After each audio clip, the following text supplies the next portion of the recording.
Selamat pagi Ibu Bapak dan Saudara-saudari yang dikasihi Tuhan. Kita bertemu kembali di dalam Renungan Harian HKBP Resort Sutoyo, Jumat 23 Desember 2022. Saya percaya Tuhan memelihara kehidupan saudara, keluarga saudara. Tuhan melindungi, Tuhan menaungi dan memberkati kita semuanya. Sebelum mendengarkan firman Tuhan hari ini, marilah kita berdoa. Damai sejahtera Allah yang melampaui segala akal dan pikiran, itulah yang menyertai Bapak, Ibu, dan Saudara sekalian di dalam Kristus Yesus, Tuhan kita. Amin. Firman Tuhan bagi kita hari ini diambil dari kitab Yesaya pasal 48 ayat 10. Demikianlah sabda Allah. Sesungguhnya aku telah memurnikan engkau, namun bukan seperti perak. Tetapi aku telah menguji engkau dalam dapur kesengsaraan. Dalam bahasa Batak dikatakan demikian. Idama nunga hupapi taho, alai dada songon perak, ikon di bagasan pamurunan ni pardangolan au mengujiho. Demikian firman Tuhan. Ibu Bapak dan Saudara yang dikasihi Tuhan Yesus Kristus, umat Israel adalah bangsa yang religius. Setidaknya begitulah mereka menyebut diri sendiri sebagai keturunan Yakub yang bersumpah demi nama Tuhan. Tetapi hal itu hanya bersifat formalitas, karena mereka tidak mengakui Tuhan dengan sungguh-sungguh dan tulus hati. Bahkan Tuhan menegur mereka dengan keras dengan menyebut mereka sebagai umat yang tegar tengkuk, keras kepala, dan berkepala batu. Tuhan menunjukkan mereka adalah bangsa yang mudah melupakan pekerjaan Tuhan dan mudah berpaling kepada berhala. Tuhan menyebut mereka sebagai pengkhianat keji dan pemberontak sejak dari kandungan. Oleh karena itu, sebenarnya Allah bisa saja melenyapkan mereka, tetapi karena kasih dan kemasyurannya, Tuhan menahan amarahnya kepada mereka.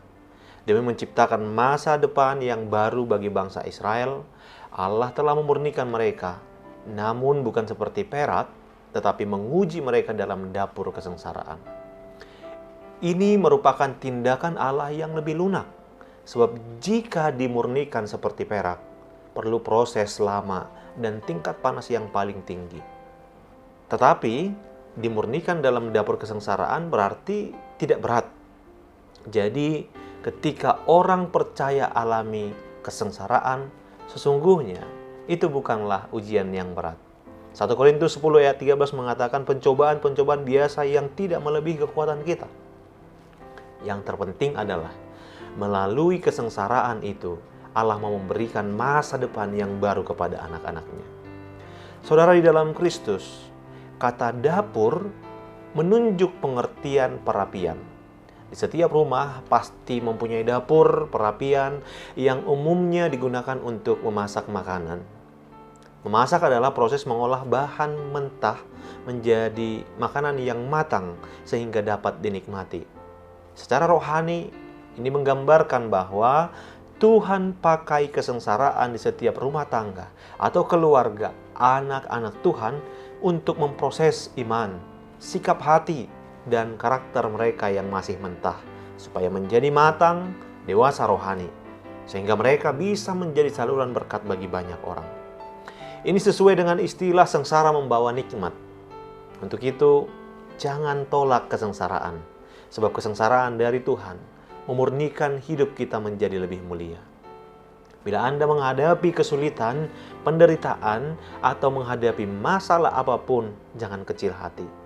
Tetaplah setia dan tidak kehilangan iman.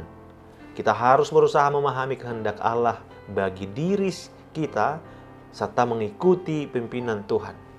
Bila kita hidup dalam ketaatan kepada Tuhan, kita pasti akan memiliki damai sejahtera yang akan memberikan kita kekuatan dalam menghadapi masalah atau penderitaan yang sedang kita hadapi.